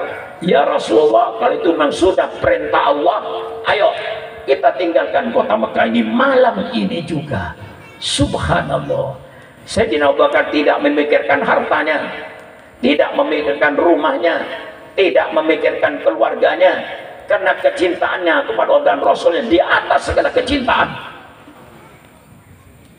Karena itulah Rasulullah bersabda, la yu'minu ahadukum hatta akuna ahabba ilaihi min malihi wa waladihi wa walidihi wa nasi ajmain. Tidak sempurna iman seseorang sehingga aku, kata Rasulullah, lebih dicintai olehnya daripada hartanya, anaknya, bapaknya, dan seluruh manusia yang ada. Saya tidak melarang ibu cinta sama suaminya, saya tidak melarang bapak cinta sama istrinya, saya tidak melarang bapak dan ibu mencintai anaknya, mencintai hartanya. Tapi yang saya minta, letakkan kecintaan pada Allah dan kecintaan pada Rasulullah di atas segala kecintaan. Bu, cinta nggak sama suaminya? Yang nggak menjawab saya doakan, mudah-mudahan suaminya kawin lagi. Amin. Yang tadi batal. Saya ulang sekali lagi. Kalau saya ulang sekali ini tidak menjawab, saya doakan betul. Ya kalau tidak sayang sama suaminya, apa salahnya saya suruh kawin lagi? Betul apa tidak? Betul. Jawab bu. Bu, cinta nggak sama suaminya?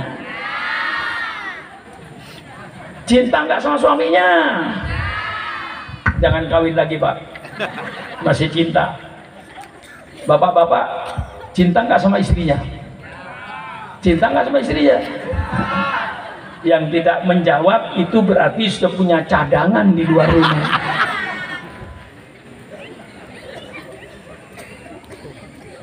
Saya tidak melarang suami cinta sama istri, persilakan, wajar. Tapi tirulah Abu Bakar uswatun hasanah. Cintanya pada Rasulullah sudah di atas segala kecintaan yang ada.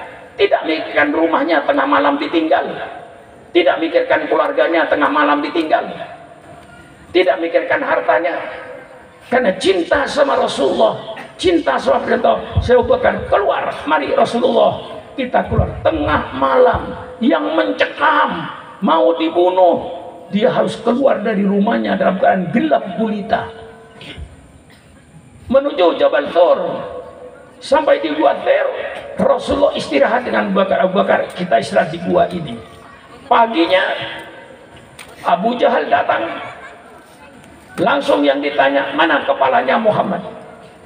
Mereka menjawab, belum keluar. Tidak mungkin Muhammad tidak keluar, sebelum subuh sudah keluar dia.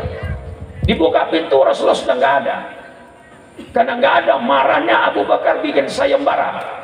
Barang siapa yang menemukan Muhammad hidup atau mati, 300 unta. 1 unta sama dengan 3 kerbau, sama dengan 3 sapi. Berarti 300 unta hadiahnya yang menemukan Muhammad hidup atau mati, 900 sapi. Subhanallah. Mereka berpacu mencari, karena di padang pasir gampang kelihatan 4 kaki. Ini pasti Muhammad dan Abu Bakar, telusuri terus. Tapi dalam Al-Quran dinyatakan wa yamkurun wa yamkurullah wallahu khairul makirin. Mereka tipu muslihat, Allah yang akan menjawab tipu muslihat mereka itu. Apa perintah Allah? Labah-labah, suruh bikin sarang yang rapi, merpati bertelur. Begitu mereka mendekati Gua Thur, melihat sarang laba-laba masih utuh, semuanya teriak bersama. Mereka teriaknya, tidak ada orang, tidak ada orang, balik.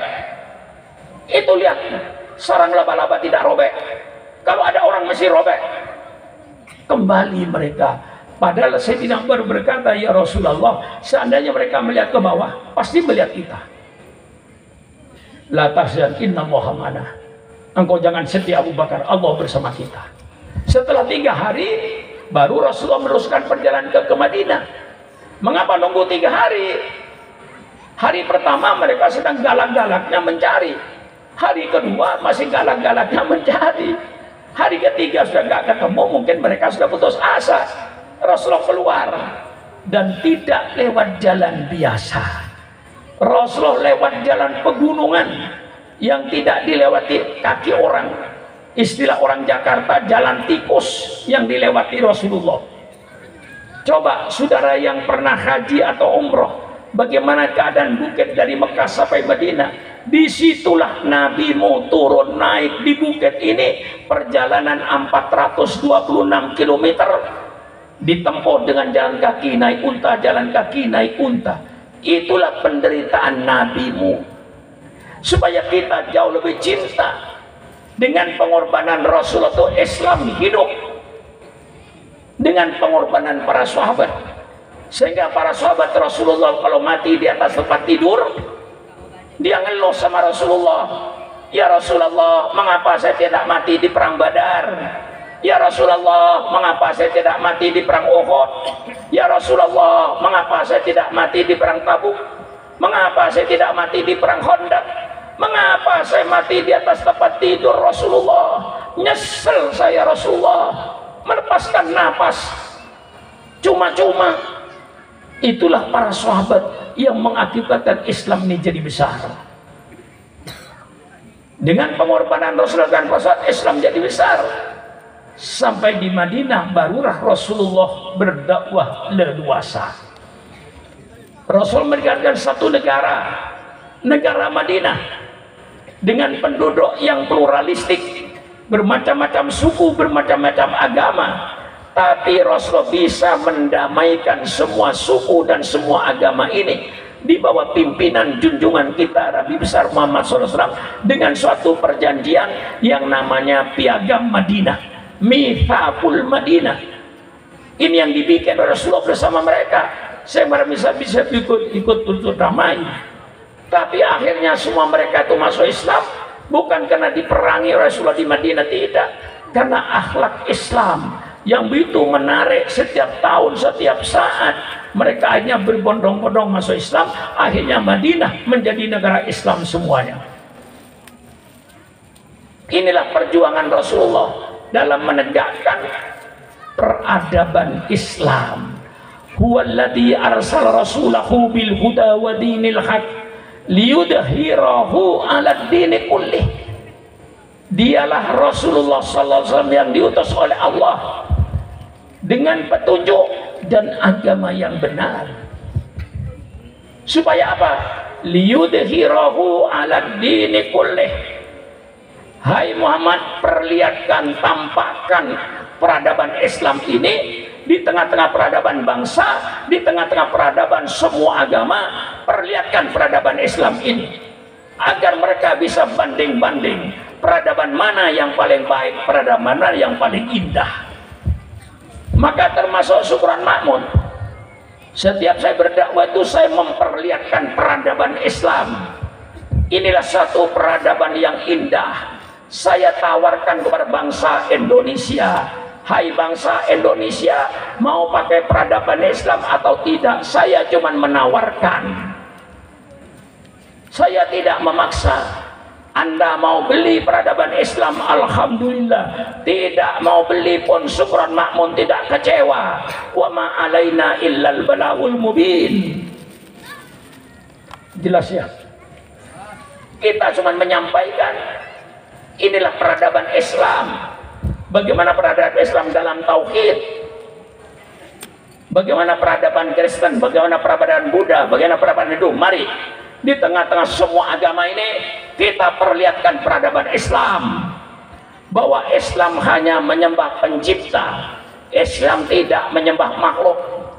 Islam cuma kenal dua, satu pencipta dan yang diciptakan. Kami umat Islam tidak menyembah yang diciptakan, tapi kita menyembah penciptanya. Kami umat Islam tidak menyembah matahari, menyembah yang bikin matahari. Kami umat Islam tidak menyembah bulan, kita sembah yang bikin bulan. Kami tidak menyembah bintang, sembahlah yang bikin bintang.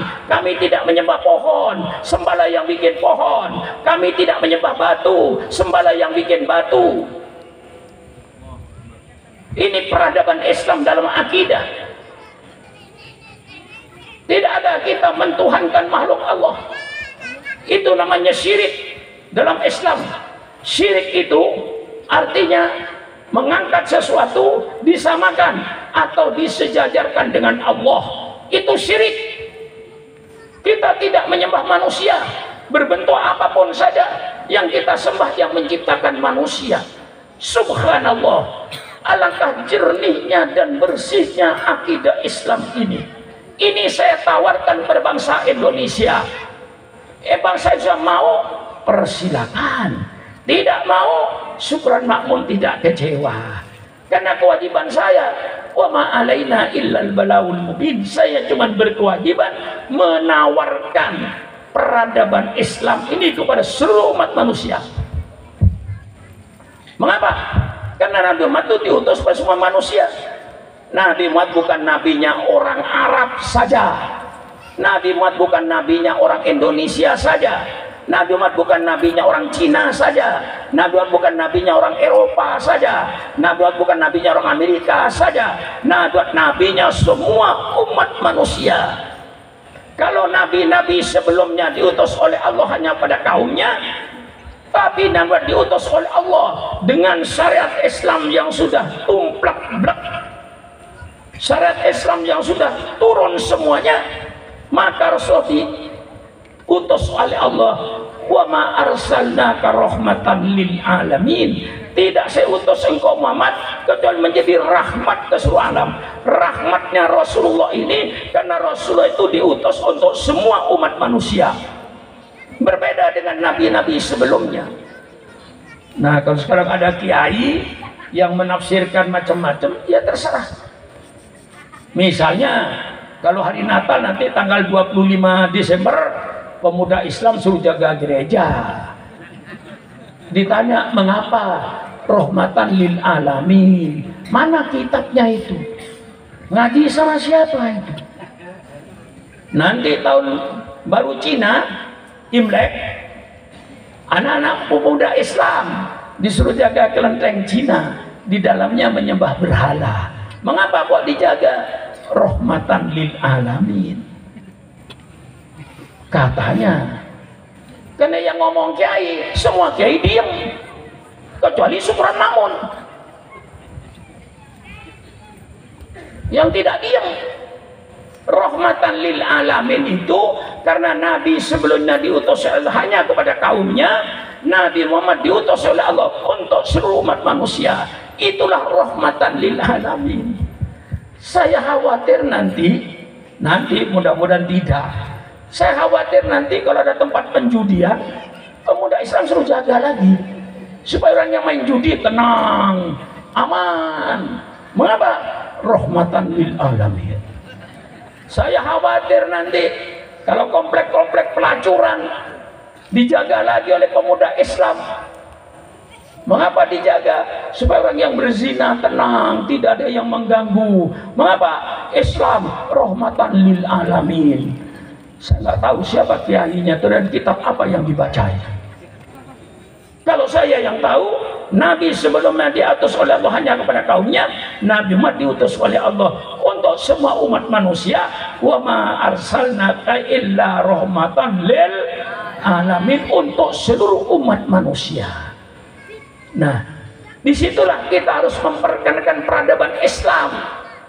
Mungkin orang Pontianak sudah Islam, tapi mungkin rumah tangganya belum Islam. Mari kita berperadaban Islam, jangan berperadaban Barat, jangan berperadaban kafir. Mari kita berperadaban Islam. Bagaimana peradaban Islam dalam membangun rumah tangga? Kalau orang laki-laki senang dengan perempuan, wajar. Kalau ada laki-laki tidak senang dengan perempuan, tidak wajar. Kalau perempuan senang dengan laki-laki, wajar. Kalau ada perempuan tidak senang dengan laki-laki, perempuan tidak wajar. Hei, yang muda-muda, senang kamu dengan laki-laki? Hei, jawab. Senang nggak dengan laki-laki? Yang tidak senang, mudah-mudahan tidak dapat jodoh. Ya kalau nggak senang. Allah yang membuat laki-laki senang dengan perempuan. Perempuan senang dengan laki-laki. Allah yang menciptakan cinta itu.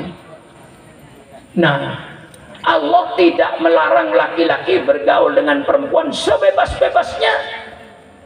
Hanya Allah mengatur supaya bisa bergaul sebebas-bebasnya melalui pintu yang dibikin oleh Allah yang namanya syariat Islam, hukum perkawinan. Ada yang kawin, ada yang mengawinkan. Kalau kawin sendiri itu namanya pelacur. Jelas? Jelas? Kalau kawin sendiri namanya pelacur. Dikawinkan, siapa yang mengawinkan? Kedua orang tuanya yang mengawinkan, yang punya, yang berhak. Kemudian ada ijab wal qabul, ada mahar, ada saksi. Alangkah indahnya peradaban Islam ini. Setelah melalui pintu syarat Islam babun nikah, dilaksanakan secara syarat Islam, persilakan bergaulah kau suami istri sebebas-bebasnya. Kira-kira ini kiai-kiai ini, Kiai Suramadi, itu termasuk hasil pergaulan bebas itu. Merasa enggak? Ini semua kiai di belakang saya ini hasil pergaulan bebas, termasuk Sukron Makmun. Kalau ayah saya dan ibu saya tidak bergaul bebas dalam kamar, tidak ada Sukron Makmun ini. Jadi Sukron Makmun termasuk pergaulan bebas, tapi pergaulan bebas yang diridhokan melalui pintunya Allah yang namanya syariat Islam. Kira, oke. Merasa nggak kalau hasil pergaulan bebas? Mana? Pak Sultan Maji. Merasa? Kalau sampean hasil pergaulan bebas? Semua di lapangan ini hasil pergaulan bebas. Islam tidak melarang. Fankihu ma qabalakum minan nisa. Itu perintah pergaulan bebas itu. Tapi melalui pintu yang dilarang oleh Allah, pergaulan bebas yang tidak bertanggung jawab. Contohnya ayam. Bu, tahu ayam nggak Bu? Tahu ayam nggak Bu? Masa nggak tahu digoreng tiap hari? Ayam bertelur, katakan telurnya 6, ngerem. Kebetulan ada yang jadi ayam jago, gede anaknya ini, ayam jago gede, ibu kandungnya dikawin. Kurang ajar nggak? Kurang ajar nggak? Kurang ajar nggak? Kurang ajar. Siapa yang kurang ajar? Jago. Hah? Jago. Ayam. Ayam bertelur 6, ngerem, netes, jadi ayam betina. Gede ayam betina ini dikawin oleh bapak kandungnya sendiri. Kurang ajar apa tidak? Siapa? Itu yang dilarang oleh Allah. Pergaulan bebas seperti ayam, seperti kambing, seperti kebo, itu yang dilarang. Kalau pergaulan bebas melalui pintunya, perkirakan bergaul sebebas-bebasnya. Sukron Makmun termasuk hasil pergaulan bebas antara ayah saya dan ibu saya. Bagaimana? Mantap? Mantap? Ini saudara. Nah, setelah kawin dengan akad nikah, Islam punya peradaban rumah tangga. Bagaimana peradaban rumah tangganya? Wa ashiruhunna bil ma'ruf. Pergaulan istrimu itu dengan halus, dengan lemah lembut, jangan kasar kepada istrinya, apalagi sampai memukul istrinya. Maka kalau syariat Islam dilaksanakan bangsa Indonesia, tidak ada kekerasan rumah tangga. Kekerasan rumah tangga ini karena tidak memakai syariat Islam. Kalau dipakai syariat Islam, tidak ada kekerasan. Wa ashiruhunna bil ma'ruf. Seorang istri yang bertakwa kepada Allah, ad-dunya mata'un wa khairu mata'i al-maratus shalihah. Dunia ini perhiasan, mobil perhiasan, rumah perhiasan, emas perak perhiasan, tapi tidak ada perhiasan yang lebih indah dari perhiasan seorang wanita yang takwa kepada Allah, beriman, lalu berbakti pada suaminya. Itu wanita yang paling mulia, yang berbakti kepada suaminya. Tidak ada kekerasan anak tidak ada. Laisa minna man lam yuqir kabirana wa la yarham shaghirana. Tidak ada kekerasan kepada anak. Orang tua cinta sama anak, anak hormat sama orang tua. Kata-kata birrul walidaini yang ada hanya dalam peradaban Islam. Alangkah indahnya peradaban Islam ini. Saya tawarkan sekarang melalui peringatan Maulid, saya sedang menawarkan peradaban Islam. Untuk siapa? Untuk bangsa Indonesia. Tapi saya tidak memaksa. Mau makai? Alhamdulillah. Tidak mau makai, syukuran mu'min tidak kecewa. Sebab kewajiban saya, wa ma alaina illal balaul mubin. Saya cuma berkewajiban menyampaikan inilah syariat Islam yang begitu indah. Mari kita berdiskusi, peradabannya mana yang paling indah. Saya siap untuk berdebat, saya siap untuk berdialog dengan siapapun saja. Mari adu peradaban mana yang paling indah. Insya Allah peradaban yang berdasarkan wahyu Allah. Inilah peradaban Islam, bukan berdasarkan hawa nafsu. Lain dengan peradaban yang datang dari barat, dasarnya hawa nafsu, pergaulan bebas laki-laki dengan perempuan, dansa, joget telanjang, buka aurat. Itu semua peradaban yang datang dari barat yang berdasarkan nafsu. Tapi peradaban Islam datang dari pencipta alam semesta, dari wahyu Allah timbullah peradaban Islam. Mulai dari WC, mari kita berperadaban Islam. Mau masuk WC dengan kaki kiri, sebelum masuk WC, Allahumma inni a'udzubika minal khubuthi wal khaba'is. Masya Allah, tuntaskan najisnya. Setelah najis tuntas, sucikan najisnya. Hanya Islam yang punya peradaban hebat. Tuntaskan najis. Kalau najis itu berbau, hilangkan baunya. Kalau najis itu berwarna, hilangkan warnanya. Kalau najis itu ada rasanya seperti alkohol dan daging babi, sampai hilang rasanya. Indah peradaban Islam ini, suci, bersih. Hanya Islam punya kaidah ini. Inilah peradaban Islam saya perlihatkan berbangsa Indonesia. Hanya saya perlihatkan, saya tidak memaksakan. Negara demokrasi, saya cuma menawarkan saja. Masa menawarkan Islam tidak boleh? Menawarkan sabun saja boleh. Betul? Coba di televisi, yang nawarkan sabun, nawarkan odol. Saya nawarkan Islam. Masa mau ditangkap? Cuma nawarin aja. Kalau saya maksa bolehlah. Saya nggak maksa, cuma menawarkan inilah Islam. Dapurnya peradaban Islam yang paling indah. La taqulu amwalakum bainakum bil batil. Jangan kau makan harta di antara kamu dengan cara yang batil. Yang batil itu apa? Korupsi. Yang batil itu apa? Sogok menyogok. Yang batil itu apa? Rentenir. Yang batil itu apa? Ngurangin timbangan, berkhianat dalam ekonomi, dalam perdagangan. Itu termasuk barang haram. Kalau seandainya peradaban Islam dijalankan oleh bangsa Indonesia, insya Allah korupsi tidak ada, karena korupsi itu haram. Sogok menyogok tidak ada, haram. Rentenir tidak ada, penipuan dalam ekonomi tidak ada, ngurangin timbangan tidak ada. Mengapa? Karena bangsa Indonesia tidak mau makan barang haram. Semua rezeki yang lewat tenggorokannya, rezeki yang dihalalkan oleh Allah. Kalau ini dilaksanakan oleh bangsa Indonesia, baru korupsi tidak ada, sogok menyogok tidak ada, rentenir tidak ada.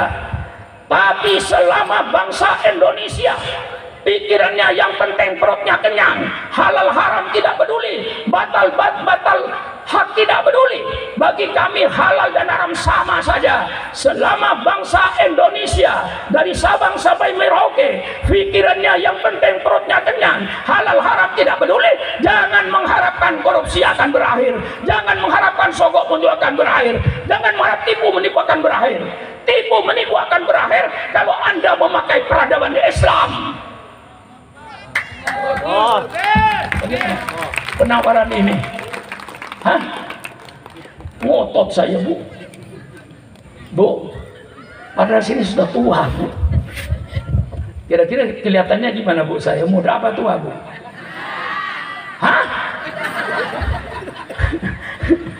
Yang bilang tua terima kasih, itu yang benar. Yang bilang muda itu jelas naksir saya orang. Itu namanya perempuan mata keranjang. Dong, saya sudah umur 82 tahun lebih. Saya paling tua di majelis ini. Apalagi Pak Sultan ya, sudah ganteng, muda lagi. Saya sudah tua, tapi saya ngotot. Yang menyuruh saya ngotot iman saya, yang menyuruh saya ngotot akidah saya. Umur saya 82 tahun, tapi kalau Islam diganggu, saya katakan jangan mengganggu Islam. Walaupun umur Rasulullah 82, Islam diganggu, komputer saya akan berputar menjadi 28 umur saya ini. Menjadi 28. Ini saya buktikan malam ini. Jangan ganggu Islam. Ini yang saya harapkan. Kita ini orang yang paling berjasa di negara ini, paling besar jasanya. Saya katakan, kalau pemerintah ingin tahu sejauh mana bantuan masyarakat NKRI, saya bilang pemerintah, kalau pemerintah ingin tahu soal pengorbanan umat Islam terhadap NKRI, persilakan pemerintah adakan sensus kuburan. Tapi Taman Pahlawan yang disensus ya, kuburan umum nggak usah. Taman Pahlawan itu disensus. Di Pontianak ada nggak Taman Pahlawan? Tiap kabupaten ada Taman Pahlawan. Di Pasuruan, di Probolinggo, di Sampang, di Pamekasan ada Taman Pahlawan. Coba tanya sama kuburan itu, namamu siapa? Agamamu apa? Namamu siapa? Agamamu apa? Namamu siapa? Agamamu apa? Namamu siapa? Agamamu apa? 99% darahnya umat Islam untuk NKRI ini. Dan ini fakta, bukan teori. Fakta. Kuburan jadi saksi bahwa umat Islam yang paling besar andilnya dalam NKRI. Malah saya katakan, kalau seandainya tidak kena toleransi ulama, tidak ada NKRI ini. Saya bertanggung jawab karena saya baca sejarah. Begitu Bung Karno mau mengadakan kemerdekaan, Bung Karno membentuk 60 orang untuk mencari bentuk dan format republik ini. Gagal. Akhirnya Bung Karno membentuk 9 orang. Dari Bung Karno, Bung Hatta, A.A. Maramis dari Katolik, terus Abi Kusno, Alkar Mudakir, Agus Salem, Muhammad Yamin, termasuk Pak Wahid Hashim. 9 orang itu mengelola, berdebat tiap hari, tiap minggu. Akhirnya mendapatkan satu format yang begitu indah. Negara Republik Indonesia berdasarkan ketuhanan dengan kewajiban menjalankan syariat Islam bagi pemeluk-pemeluknya. Yang tidak meluk Islam gak ada urusan. Ini format. Dan inilah yang diproklamasikan tanggal 17 Agustus. Dengan format ini Bung Karno didesak untuk segera memproklamasikan kemerdekaan setelah terbentuk negara Republik Indonesia berdasarkan ketuhanan dengan kewajiban menjalankan syariat Islam bagi pemeluk-pemeluknya. Ini yang Piagam Jakarta. Baru Bung Karno mengumumkan proklamasi kami bangsa Indonesia dengan ini menyatakan kemerdekaan Indonesia. Hal-hal yang mengenai pemindahan kekuasaan dan lain-lain akan diserahkan secara sama dalam tempo yang sesingkat-singkatnya atas nama bangsa Indonesia Soekarno-Hatta. Barangkali di antara kiai yang hafal proklamasi itu. Belum tentu kayak Sutarmaji saya uji hafal proklamasi. Mungkin gak hafal kayak Sutarmaji itu. Masa saya yang hafal proklamasi masih dicurigai? Nah, apa yang terjadi saudara? Ini sejarah. Ini sejarah.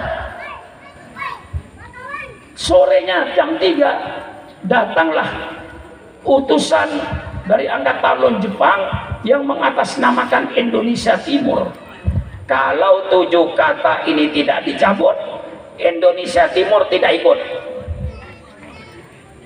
Pagi jam 10 diumumkan negara Republik Indonesia, sore mau pecah Indonesia Timur dan Indonesia Barat. Kalau tidak dicabut 7 kata ini, akhirnya Bung Hatta, Bung Karno mengumpulkan lagi 9 orang ini minus 1. Kiai Wahid Hasyim pulang ke Jawa Timur diganti dengan tokoh dari Sumatera. Timbullah perdebatan pada tanggal 18 ini. Yang satu bertahan, tidak usah dicoret, tetap Indonesia bersatu ketuhanan dengan kewajiban menjalankan syarat Islam bagi pemeluknya, tidak usah dicoret.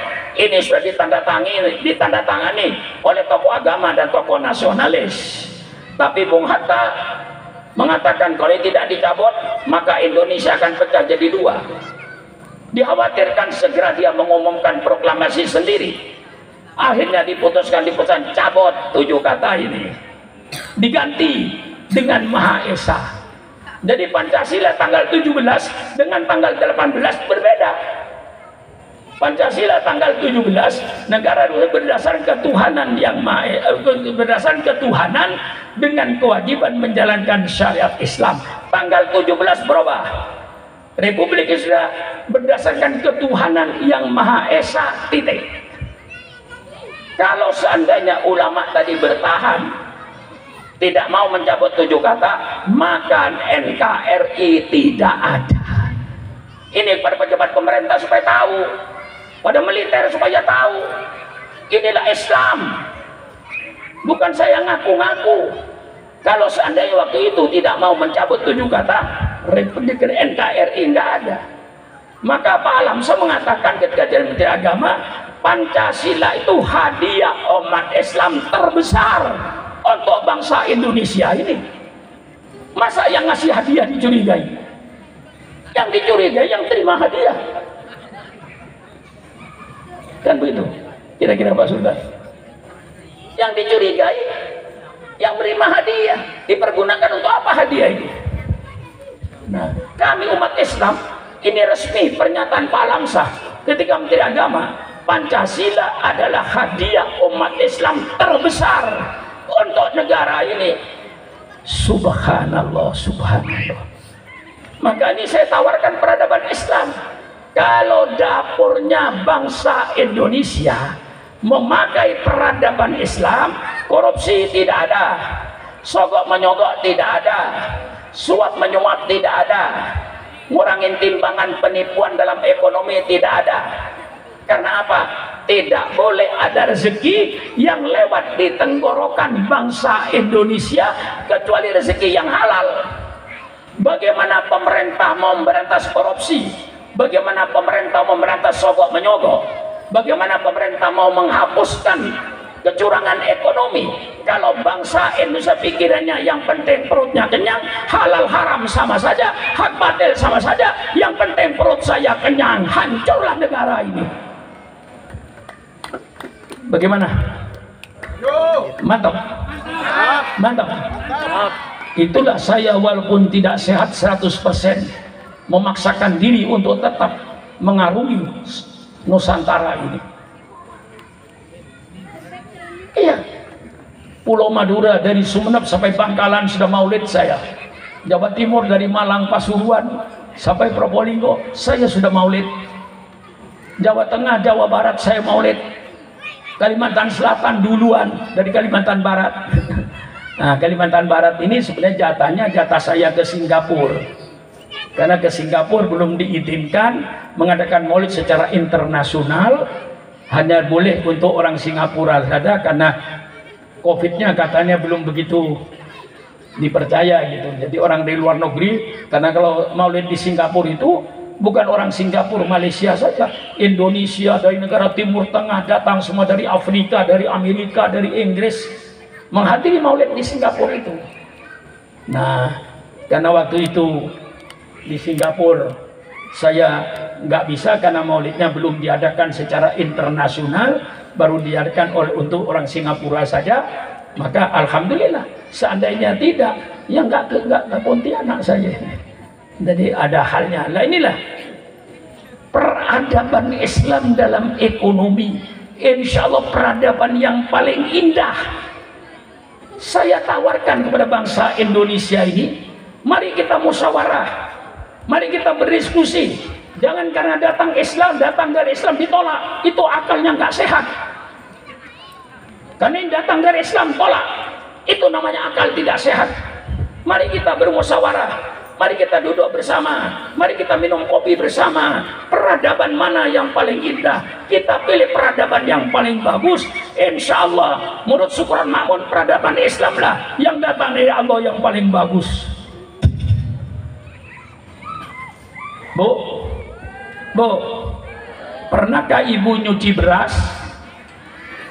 Pernah. Salah. Sering. Pernah itu.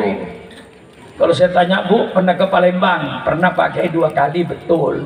Kalau ibu saya tanya, Bu, pernah nyuci beras enggak, Bu? Sering. Pernahkah ibu bertanya, hai beras, dari mana datangmu? Pernah bertanya? Pernah bertanya? Kalau belum pernah bertanya, belum berperadaban Islam. Tanya berasnya dari mana datangnya. Dari korupsi haram, jangan dicuci, buang. Dari sogok menyogok haram, dari rentenir haram, ngurangin timbangan haram, menipu orang lain haram, jangan dimakan, buang. Baru berperadaban Islam. Maka kalau ingin korupsi, sogok menyogok, suap menyuap, penyelewengan dalam ekonomi, ingin berjalan dengan baik, pakailah syariat Islam dalam ekonomi. Tegas kan? Tapi tidak memaksa saya. Sampai ruang makan, ada peradabannya, Pak. Peradaban Islam. Kalau sudah berperadaban Islam, ibu sama suaminya bilang begini, Bu, Papa, apa Bu? Alhamdulillah Pak, masih mau makan. Suaminya menjawab, Alhamdulillah Bu, yang dimakan ada. Pernah begini? Nggak pernah kan? Alhamdulillah masih mau makan. Alhamdulillah yang dimakan ada. Berapa banyaknya orang yang mau makan, yang dimakan tidak ada. Persilakan pergi ke Cianjur. Persilakan ibu pergi ke Cianjur itu, yang hidup di kemah-kemah itu. Mau makan, yang dimakan kagak ada. Kalau ibu malam ini keliling rumah sakit Pontianak, mungkin ribuan manusia yang tidak mau makan. Yang dimakan banyak. Telur ada, susu ada, kopi ada, pisang buah ada, apel ada, jeruk ada. Disuruh makan, pahit. Ini pisang, pahit. Berapa banyaknya orang yang dimakan banyak, tapi tidak mau makan. Berapa banyak orang yang mau makan, yang dimakan tidak ada. Berperadaban Islam, alhamdulillah masih mau makan. Alhamdulillah yang dimakan ada, halal. Bismillahirrahmanirrahim. Selesai makan, alhamdulillah, dia amanah wa saqana wa muslimin. Peradaban Islam. Sampai tidur dengan istrinya, Bu, pakai peradaban Islam. Nanti Bapak habis ngaji, yang sama muda-muda pulang, lalu mau naik istrinya, tolong Bu, Pak, pakai peradaban Islam. Baca bismillah sebelum naik. Bismillahi Allahumma jannibi syaiton anni wa jannibni adu warzuqni dzurriatan thayyibah. Dengan namamu ya Allah, jauhkan setan dari saya, jauhkan saya dari setan. Ya Allah, berikan saya anak yang soleh dan solihah. Baru naik. Nangkring gaya ayam. Berperadaban Islam. Kamar tamunya berperadaban Islam. Ber-RT, ber-RW, bermasyarakat pakai peradaban Islam. Saya ajukan peradaban Islam yang datang dari Allah ini, peradaban yang paling indah. Mari bermusyawarah dengan saya, cari peradaban mana yang paling indah untuk membangun masyarakat di RT dan RW. Insya Allah peradaban Islamlah yang paling bagus. Bagaimana tidak? Mangkana yu'minu billahi wal yawmil akhir falyukrim jarahu. Barang siapa yang beriman kepada Allah dan yang menghormati tetangga, ya Allah, ya Allah, tetangga dengan tetangga saling hormat menghormati, tetangga dengan cara saling harga menghargai. Alangkah indahnya masyarakat yang semacam itu. Wala tajassasu wala tabawadu. Kita bertetangga jangan mencari-cari kesalahan tetangga, dosa. Kita bertetangga jangan saling dolim mendolem, dosa. Mari kita tetangga dengan saling harga menghargai hormat. Inilah masyarakat Islam, inilah peradaban Islam. Wa ta'awanu 'alal birri wat taqwa. Mari kita saling tolong menolong. Yang namanya bergotong royong dalam bermasyarakat, ber-RT, ber-RW, inilah peradaban Islam. Saya tawarkan toleransi yang paling tinggi adalah Islam. Melalui peringatan Maulid saya sampaikan ke seluruh Indonesia bahwa Islam paling toleransi. Di dalam Islam orang kafir oleh Rasul dibagi dua. Ada namanya kafir harbiyun, ada namanya kafir dimiyun. Kafir harbiyun, orang kafir yang memerangi umat Islam, kita perangi. Orang kafir yang membunuh umat Islam, kita bunuh. Tetapi orang kafir dhimmi, orang kafir yang hidup rukun dengan orang Islam, hidup damai dengan orang Islam, bergotong royong bersama-sama dengan orang Islam, tidak saling salah menyalahkan, tidak saling celah mencela.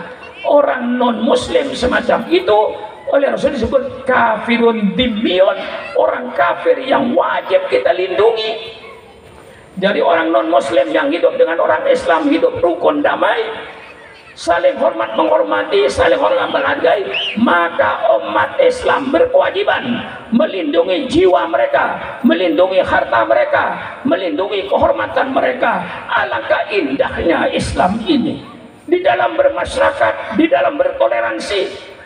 Quran menyatakan la tasubul ladina yad'una min dunillah fayasubullahu adwan wa ghayrihi.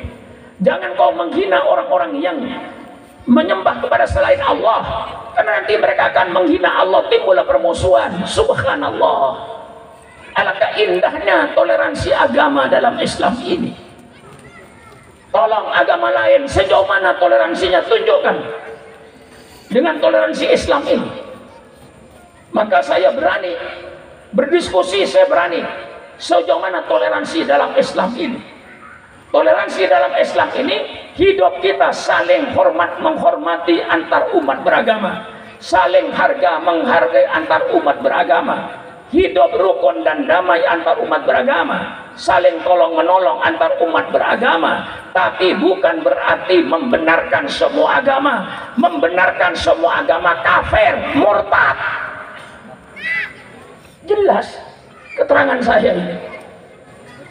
Kayak sekarang misalnya, semua agama sama, semua agama benar, semua umat beragama masuk surga.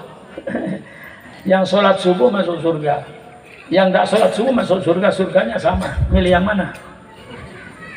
Hei, anak muda, yang sholat subuh masuk surga, yang tidak sholat subuh masuk surga, surganya sama. Milih yang mana?